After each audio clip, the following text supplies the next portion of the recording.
Hey guys, what's going on?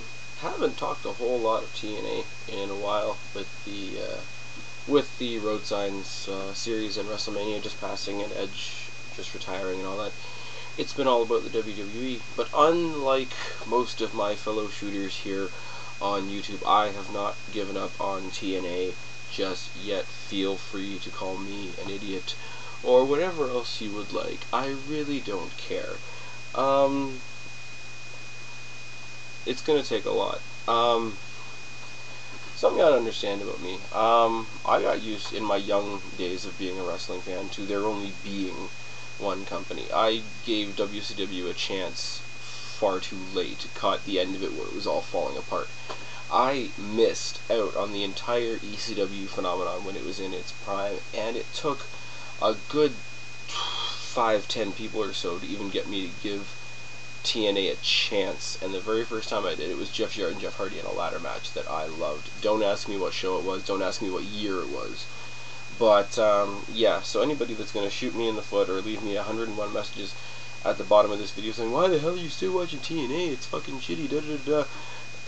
If you're going to do that, you're probably a WWE mark, and WWE can't do any wrong, and to that I say Katie Vick. Moving on. Okay, we have LockDown.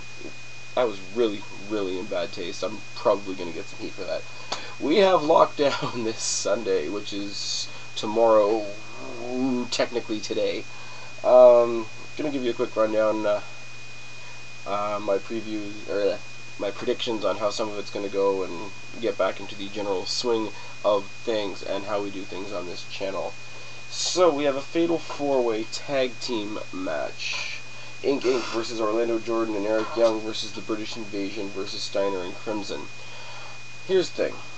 This match could be good, except there's too many teams in it. I like the British Invasion. I love the fact that they just got back together. I think that's great. I think they were stupid to ever break that team up, to be honest with you. I've said before I love Inc. I really don't like what they're doing with Shannon Moore right now. I think they should sit and stay there as a solid, cool tag team. Orlando Jordan and Eric Young are there so that Orlando Jordan can creep people out, and that's really unfortunate because they are really good wrestlers, but I don't like how TNA goes with them as a team. Steiner and Crimson was just kind of thrown together. If anything, Crimson would have made sense to come out with his big brother Amazing Red and have a big guy, small guy team, sort of like LAX, sort of like Crime Times, or like, we know it can work. One power guy, one speed guy, unless you get really stupid shit like the Hurricane and Kane. But neither of them are in TNA, so that's pretty safe. So the whole Steiner and Crimson thing, Crimson's really impressive, and Steiner just is trying to hang on, isn't he? So that doesn't make for a very good tag team, does it? British Invasion and Inc. Are really, really good. If this is an elimination style match, I hope it comes down to these two. I hope the other two teams are eliminated quickly, and these two get a decent amount of time to show what they can do. You've got the speed with Shannon Moore, you've got the power with Jesse Neal, and you've got the technical from both of the guys in the British Invasion. So getting it down to those two, especially in a cage match environment, might be good. If it's not an elimination match, it's just going to be a pile of people, and that'll be it. Speaking of a pile of people, here we come with the X Division, and more or less anybody that didn't have a spot on the show gets thrown in the X Division escape match. And to be honest with you, before I started this video, I had to go and re-look up what the escape match is, because there hasn't been much talk about it on Impact. And basically what the deal is, people will be eliminated by pinfall, one after the other, until there's two left.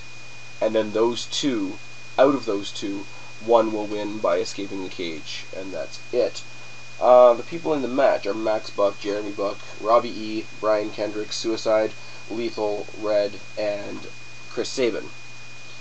Now, Max Buck, Jeremy Buck, Robbie E. are fucking useless. Generation Me is good as a team, but they've already got them feuding against each other and about to break up, and I really don't get, TNA is going the same line as WWE is, breaking up teams before they even have a chance, aren't they? Anyways, Max Buck and Jeremy Buck, one will eliminate the other, and then the other one will eliminate the one that just eliminated him out of vengeance. I'm pretty sure that's how that'll go. Robbie E., nobody cares. Kendrick is awesome.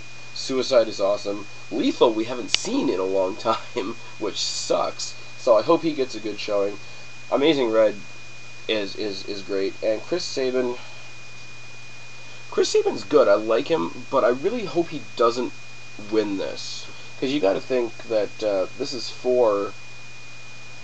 It's not for the X Division title, but you got to think that whoever wins this is going to get an X Division title shot at some point. And I don't want Sabin going for a singles title, because I'm really hoping they don't do the whole fuck up all over again and break up the Motor City Machine Guns. I mean, they broke up the British Invasion and just put them back together.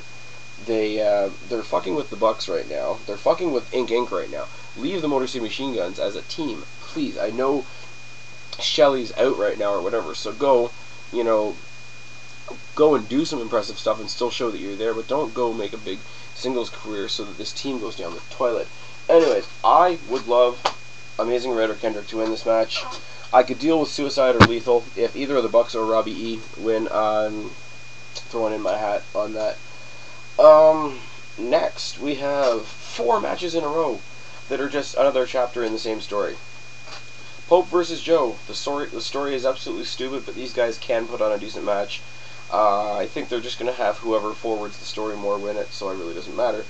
Mickey James versus Madison Rayne. Again, except this time it's Madison's title versus Mickey James's hair. Do we all know that Mickey James is not going to get her head shaved? So we'll see Mickey James as the women's champion. My prediction. Hernandez and Morgan is just 2 big guys running into each other.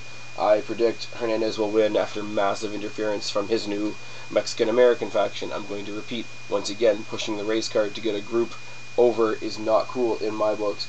Jarrett and Angle. These guys put on awesome matches in the ring, but I am so sick of the shit with the Karen Angle storyline with Karen and Kurt and Jeff there, that it's fucking ridiculous, and it takes away any good that they're going to do in the ring, which is unfortunate because it's going to be a lot. Okay, Lethal Lockdown. Fortune with Christopher Daniels replacing AJ Styles, taking on Ric Flair's team of Ric Flair, Matt Hardy, Bully Ray, and Abyss. Oh dear. Oh dear. Matt Hardy. He's doing better than he was in his last days in WWE, but that really doesn't say much, does he? Bully Ray. I said I didn't like the Bully character. I'm slowly coming around to it because he is coming into his own as far as not being one half of a team. I will give him that.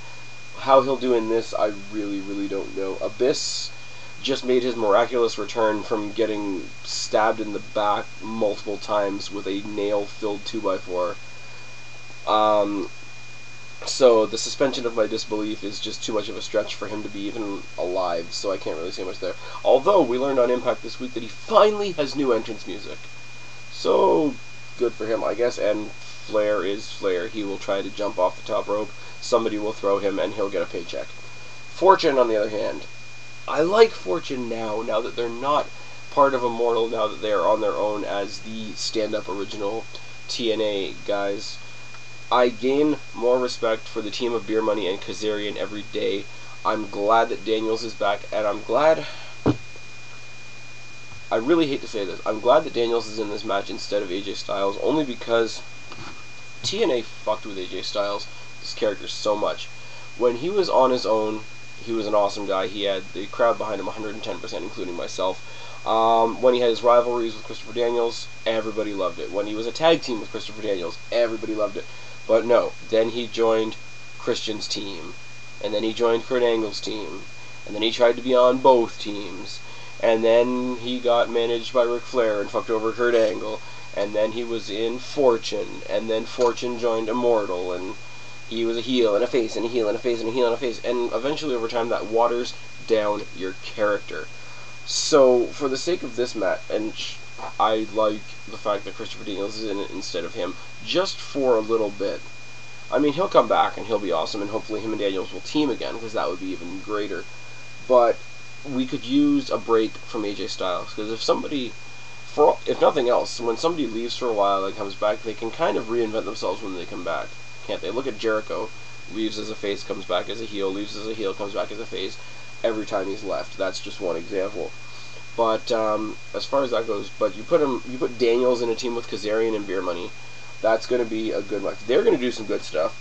their opponents are going to sit there and take the good stuff and maybe win by cheating.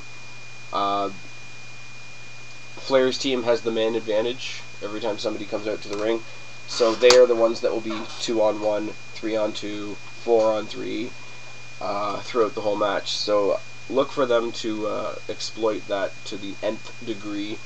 I'd love Fortune to win, which means they're not going to. There's going to be some shenanigans there. But yeah, my prediction is Team Flair to win. Sting, Angle, sorry, my bad. RVD, Sting, Anderson for the world title. The world title's a funny thing, isn't it? They've just been playing hot potato with the title between RVD, Sting, Anderson, and Hardy. When Hardy was there, it was a matter of whether Anderson or RVD was going to fight him all the time. And then when Anderson won, it was a case of was it going to be Angle or Jeff Hardy. And so in the past year or so, who have we had the world title? Angle, Anderson, Sting,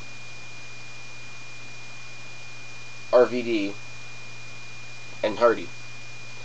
In the past year or so, those are the only 5 people that have held the belt. Decide who you're going to put it on and push that guy, rather than, bribing Sting to stay in TNA with it, or using it to put over Jeff Hardy until he's too drugged up to perform. Put it on RVD, put it on Anderson. Take it off friggin' Sting.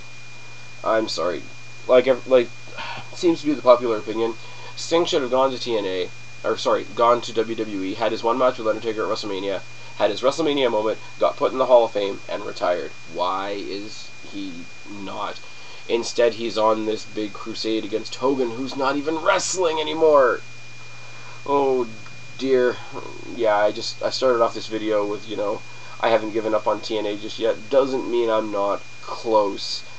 Anyways, I've rambled on enough. I should go to bed. I will talk to you guys later, most likely after lockdown.